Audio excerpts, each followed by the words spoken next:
I think addressing the issue for what it is something that has to happen like now. And what I mean by that, we spoke about the culture, you know, of law enforcement, and by no way, shape, or form am I, you know, speaking to any officer here as being a part of that culture. You know what I mean? Because obviously, you know, you being present, you know, here in this call means that, you know, you care about change and you want to, you know, do things that, you know, help, you know, the community and help from both sides. But Sean, you brought up something that took me back to Monday, you know, Martin Luther King Day. I sat back on Martin Luther King Day and I watched nothing but old videos and speeches. And, you know, one thing that touched me, you know, that even made me have an aha moment with myself was when Martin, you know, and the Black people chose to march, you know what I mean, to march across the bridge, you know, to Selma, you know, and they were met, you know, by the officers, you know what I mean? And they were told by the officers, or the officers were told, you know,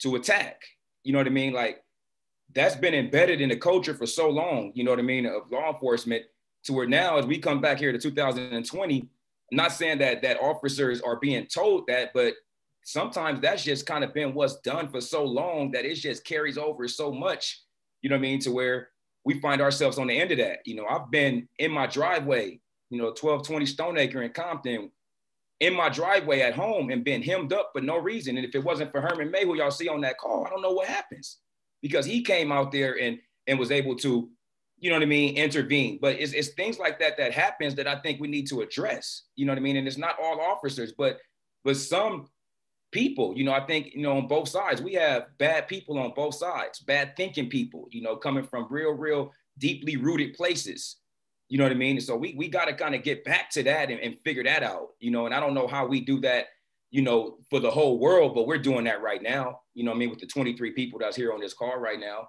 you know what I mean, being able to create awareness and create dialogue that, you know, Officer David Reyes is going to go back and, you know, talk to somebody on his team about, you know what I mean? Or we talked about implicit biases and stuff like that and things that we don't know, but now we're encouraged to point those things out to each other when those things happen. You know what I mean? So we're taking that step in the right direction, but I just think that we got to address the issue for what it is, you know what I mean? And not be afraid to get uncomfortable, not get afraid to have uncomfortable conversations that might get you under your skin a little bit, but at the end of the day, it's going to be for the better good of our world, of our people, of our nation, right?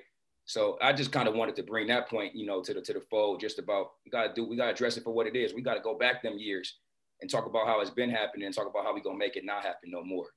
So thank you, Sean. Thank you for this platform, man, for everything that you guys are doing to allow us to do this.